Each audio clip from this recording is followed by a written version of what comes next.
एकत्र येताच ठाकरे बंधूंनी मुंबईकरांना भावनिक साथ घातली। दोघांनीही मराठी अस्मितेचा मुद्दा उपस्थित केला।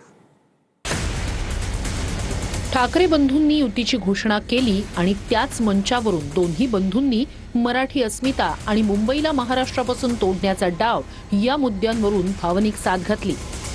मुंबईवरती आणि महाराष्ट्रावरती कोणी वाकड्या नजरेने किंवा त्यांच्या कपटी कारस्थानाने महाराष्ट्राला मुंबईपासून किंवा मुंबईला महाराष्ट्रापासून मराठी माणसापासून तोडण्याचा प्रयत्न करेल, त्याचा राजकारणात खात्मा केल्याशिवाय राहणार नाही, शपथ घेऊन आम्ही मैदानात उतरलेलो।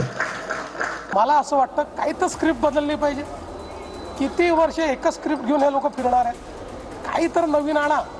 आणि जसं मी सांगितलं, मी तर मागच्या वेळेसच घोषणा केली होती, उद्धवजींनी विकासावर बोललं तर 1000 रुपये मी देईन, पण अजून माझे 1000 रुपये वाचलेत। अजून विकासाचं एकही गोष्ट ते बोलत नाहीत। ज्यांचा काही म्हणतात ना, कुणाचा जीव कुठं असतो पोपटामध्ये, तर काही लोकांचं ते मुंबईकडे सोन्याची अंडी देणारी कोंबडी म्हणून पाहतात। आता अंडी खात होते, आता कोंबडी कापायसाठी आले असतील। ठाकरे बंधूंच्या मंचावरून ज्या प्रकारे मराठी अस्मिता आणि मुंबईवरून साथ घालण्यात आली, त्यावरून निवडणुकीत हे मुद्दे गाजणार हे स्पष्ट झालंय। माझी एक मुलाखत झाली होती आणि मी मुद्दामून आठवण करून देतो त्या गोष्टींची। आणि त्या मुलाखतीमध्ये मी असं म्हटलं होतं की कुठल्याही वादापेक्षा आणि भांडणापेक्षा महाराष्ट्र मोठा आहे। आणि मला असं वाटतं तिथून त्या आज आम्ही एकत्र येण्याची सुरुवात त्या वाक्यापासून झाली। महाराष्ट्रामध्ये भावनिक आव्हान चालणार नाही। जनता भावनेच्या आहारावर मतदान करत नाही। महाराष्ट्राची मुंबईची जनता ही सुजाण आहे, विकसित मुंबईलाच मतदान करणार आहे। आणि देवेंद्र फडणवीसजीच महाराष्ट्राला विकसित महाराष्ट्र, विकसित मुंबई करू शकतात। हे मराठी माणसांना, सर्व व्यक्तींना, मतदारांना माहिती आहे। आणि आम्ही सर्व मराठी माणसं आहोत, कोणी मराठी इंग्रजी लोक नाही आहोत।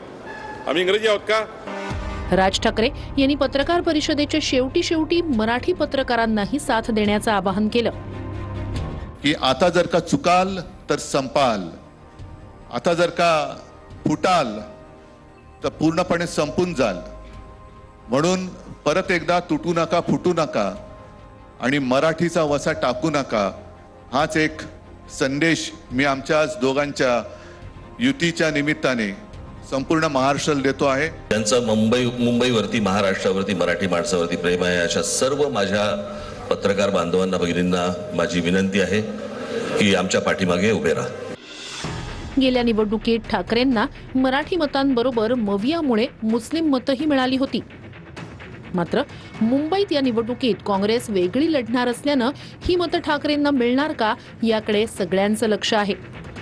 दुसरीकडे भाजप उत्तर भारतीय, गुजराती, जैन, मारवाडी आणि मराठी मतांवरही अवलंबून आहे। त्यामुळे मुंबईचा महासंग्राम लवकरच तापणार एवढं नक्की।